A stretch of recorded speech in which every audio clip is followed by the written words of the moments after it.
ये कहानी पूरी तरह से काल्पनिक है। इसमें दिखाए गए सभी पात्र, घटनाएं और स्थान केवल मनोरंजन के उद्देश्य से बनाए गए हैं।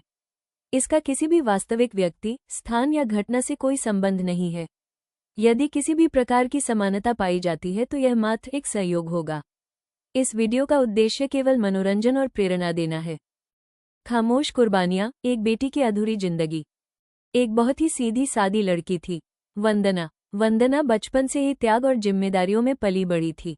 उसकी एक जुड़वा बहन थी, वर्षा। दोनों एक ही घर में, एक ही माहौल में बड़ी हुई, लेकिन स्वभाव बिल्कुल अलग था।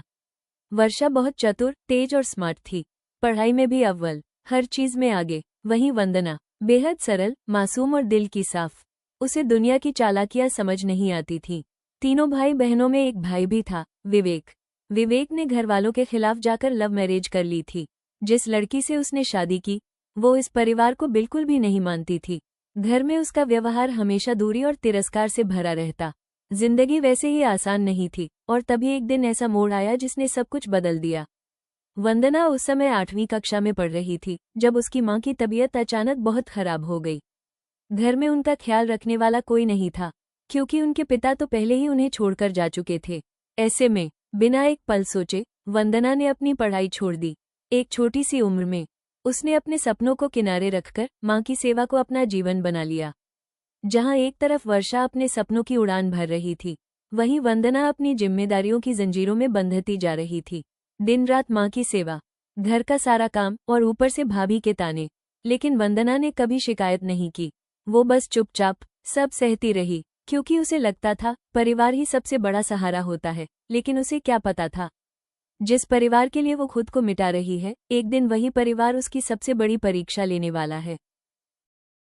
5 साल, पूरे 5 साल तक वंदना ने अपनी जिंदगी को जैसे रोक ही दिया था।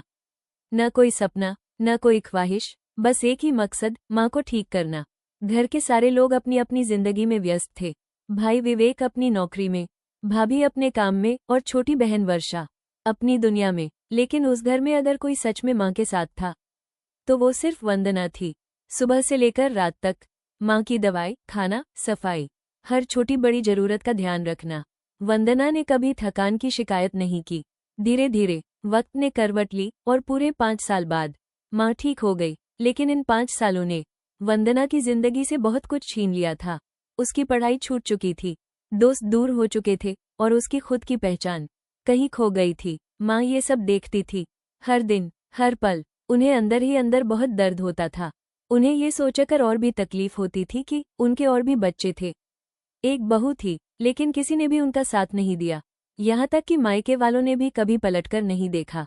सिर्फ वंदना, जिसने बिना कुछ मांगे सब कुछ दे दिया। माँ की आंखों में अक्सर आंसू आ जाते थे और वो सोचती थी, मेरी इस बच्ची का क्या होगा। वो वंदना के भविष्य को लेकर बहुत परेशान रहती थी, क्योंकि आज के समय में पढ़ाई बहुत जरूरी है, और वंदना ने तो अपनी पढ़ाई भी छोड़ दी थी। मां के दिल में एक ही डर था, क्या मेरी वंदना को अच्छा घर और परिवार मिल पाएगा। 5 साल, पूरे 5 साल तक वंदना ने अपनी जिंदगी को जैसे रोक ही दिया था। न कोई सपना, न कोई ख्वाहिश, बस एक ही मकसद, मां को ठीक करना। घर के सारे लोग अपनी अपनी जिंदगी में व्यस्त थे। भाई विवेक अपनी नौकरी में, भाभी अपने काम में और छोटी बहन वर्षा अपनी दुनिया में। लेकिन उस घर में अगर कोई सच में मां के साथ था, तो वो सिर्फ वंदना थी। सुबह से लेकर रात तक मां की दवाई, खाना, सफाई, हर छोटी बड़ी जरूरत का ध्यान रखना। वंदना ने कभी थकान की शिकायत नहीं की। धीरे धीरे वक्त ने करवट ली और पूरे 5 साल बाद मां ठीक हो गई। लेकिन इन 5 सालों ने वंदना की जिंदगी से बहुत कुछ छीन लिया था। उसकी पढ़ाई छूट चुकी थी, दोस्त दूर हो चुके थे और उसकी खुद की पहचान कहीं खो गई थी। मां ये सब देखती थी, हर दिन, हर पल। उन्हें अंदर ही अंदर बहुत दर्द होता था। उन्हें ये सोचकर और भी तकलीफ होती थी कि उनके और भी बच्चे थे। एक बहू थी, लेकिन किसी ने भी उनका साथ नहीं दिया। यहाँ तक कि मायके वालों ने भी कभी पलटकर नहीं देखा। सिर्फ वंदना, जिसने बिना कुछ मांगे सब कुछ दे दिया। मां की आंखों में अक्सर आंसू आ जाते थे और वो सोचती थी, मेरी इस बच्ची का क्या होगा। वो वंदना के भविष्य को लेकर बहुत परेशान रहती थी, क्योंकि आज के समय में पढ़ाई बहुत जरूरी है, और वंदना ने तो अपनी पढ़ाई भी छोड़ दी थी। मां के दिल में एक ही डर था, क्या मेरी वंदना को अच्छा घर और परिवार मिल पाएगा। 5 साल, पूरे 5 साल तक वंदना ने अपनी जिंदगी को जैसे रोक ही दिया था। न कोई सपना, न कोई ख्वाहिश, बस एक ही मकसद, माँ को ठीक करना। घर के सारे लोग अपनी अपनी जिंदगी में व्यस्त थे। भाई विवेक अपनी नौकरी में, भाभी अपने काम में और छोटी बहन वर्षा अपनी दुनिया में। लेकिन उस घर में अगर कोई सच में माँ के साथ था तो वो सिर्फ वंदना थी। सुबह से लेकर रात तक माँ की दवाई, खाना, सफाई, हर छोटी बड़ी जरूरत का ध्यान रखना। वंदना ने कभी थकान की शिकायत नहीं की। धीरे धीरे वक्त ने करवट ली और पूरे 5 साल बाद माँ ठीक हो गई। लेकिन इन 5 सालों ने वंदना की जिंदगी से बहुत कुछ छीन लिया था। उसकी पढ़ाई छूट चुकी थी, दोस्त दूर हो चुके थे और उसकी खुद की पहचान कहीं खो गई थी। माँ ये सब देखती थी, हर दिन, हर पल। उन्हें अंदर ही अंदर बहुत दर्द होता था। उन्हें ये सोचकर और भी तकलीफ होती थी कि उनके और भी बच्चे थे। एक बहू थी, लेकिन किसी ने भी उनका साथ नहीं दिया। यहाँ तक कि मायके वालों ने भी कभी पलटकर नहीं देखा। सिर्फ वंदना, जिसने बिना कुछ मांगे सब कुछ दे दिया। माँ की आंखों में अक्सर आंसू आ जाते थे और वो सोचती थी, मेरी इस बच्ची का क्या होगा। वो वंदना के भविष्य को लेकर बहुत परेशान रहती थी, क्योंकि आज के समय में पढ़ाई बहुत जरूरी है और वंदना ने तो अपनी पढ़ाई भी छोड़ दी थी। माँ के दिल में एक ही डर था, क्या मेरी वंदना को अच्छा घर और परिवार मिल पाएगा। वंदना की जिंदगी अब सिर्फ जिम्मेदारियों का दूसरा नाम बन चुकी थी। भाभी के 2 छोटे छोटे बच्चे, उनकी हर छोटी बड़ी जरूरत, सुबह स्कूल के लिए तैयार करना, उन्हें खाना खिलाना, स्कूल छोड़कर आना, वापस लाना, उनके कपड़े धोना, नहलाना, सुलाना, सब कुछ सिर्फ वंदना। ऐसा लगता था जैसे वो इस घर की बेटी नहीं, एक नौकरानी बन चुकी हो। घर में अगर एक दिन भी वंदना न हो तो जैसे सब कुछ ठप पड़ जाता था। और शायद इसी वजह से उसके भाई भाभी कभी नहीं चाहते थे कि उसकी शादी हो। उन्हें डर था, अगर वंदना चली गई तो ये सब कौन संभालेगा। माँ की देखभाल, बच्चों की जिम्मेदारी, घर का सारा काम, सब कुछ उनके सिर पर आ जाएगा। इसलिए जब भी माँ कहीं रिश्ता देखती, विवेक और उसकी पत्नी चुपके से वहां पहुंच जाते और वंदना के बारे में गलत बातें कहकर उस रिश्ते को तोड़ाते। एक एक करके सारे रिश्ते आते और चले जाते।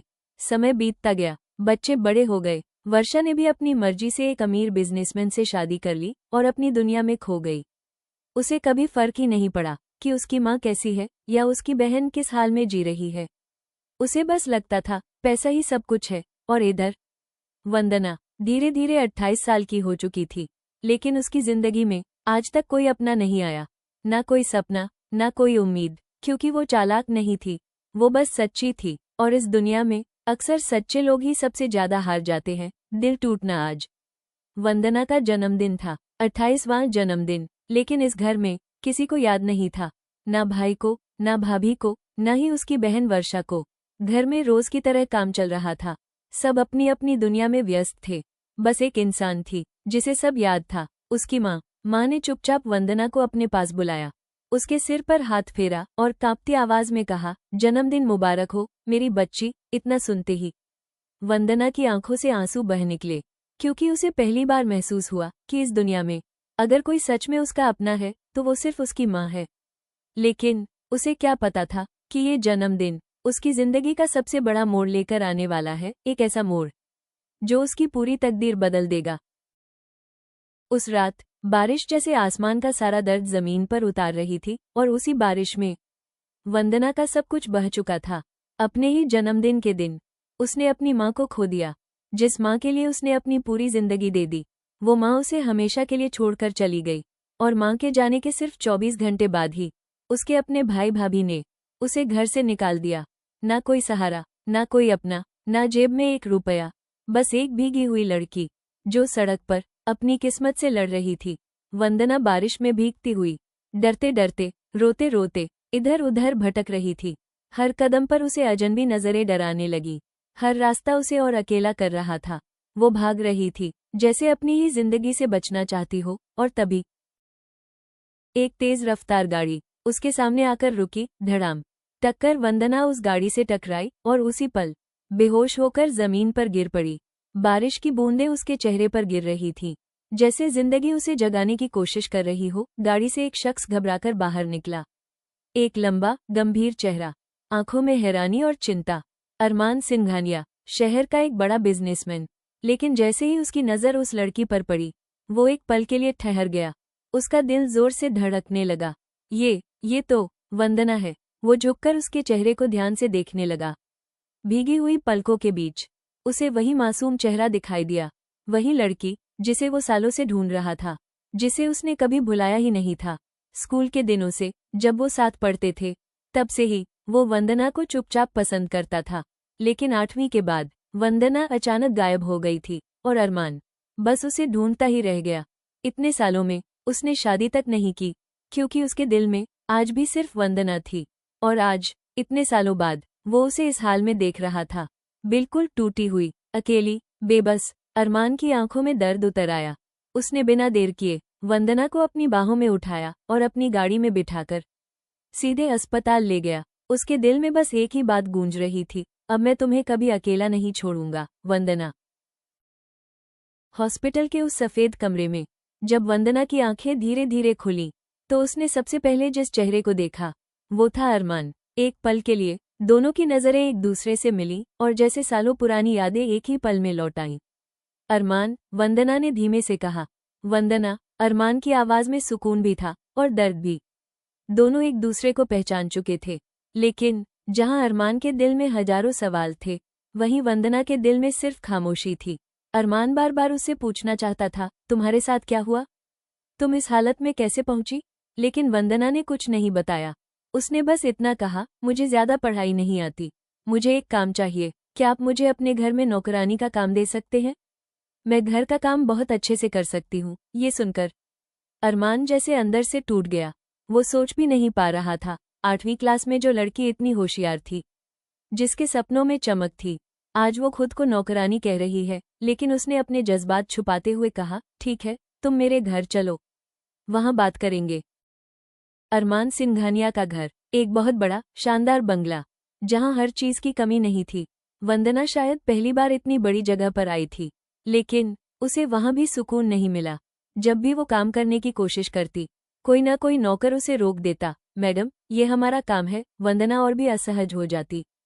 उसके अंदर एक अजीब बेचैनी थी। मैं बिना काम किए यहाँ कैसे रह सकती हूँ? वो बार बार अरमान से कहती, आप मुझे कोई काम करने ही नहीं देते, मैं ऐसे किसी के घर में रहकर खाना नहीं खा सकती। अरमान चुप रह जाता, क्योंकि वो सच नहीं बता पा रहा था कि वो उसे नौकरानी नहीं, अपनी जिंदगी बनाना चाहता है।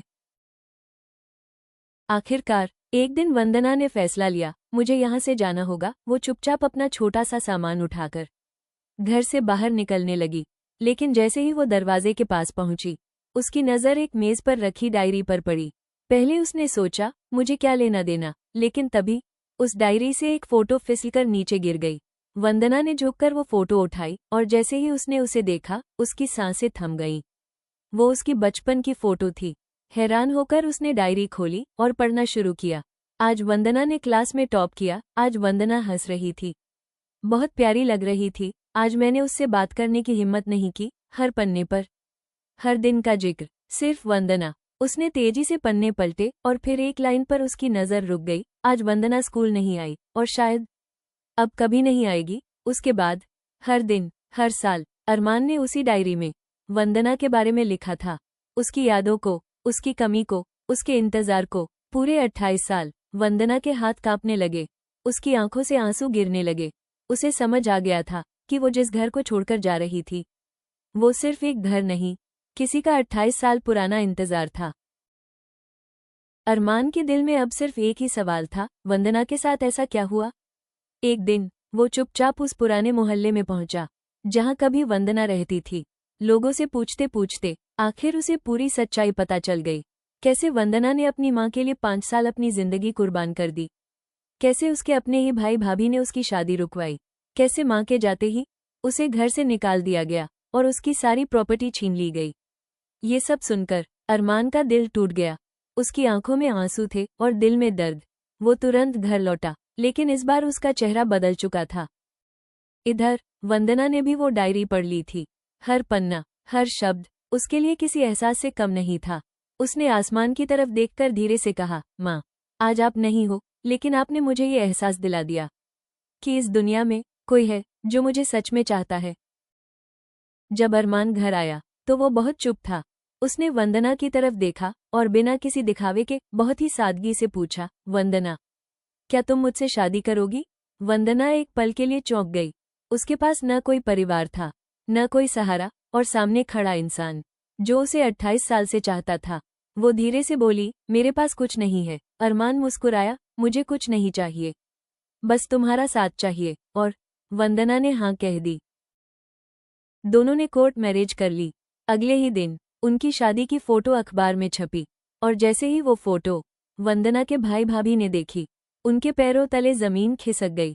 अब वो लोग तुरंत रिश्ता जोड़ने के लिए अरमान के घर पहुंच गए।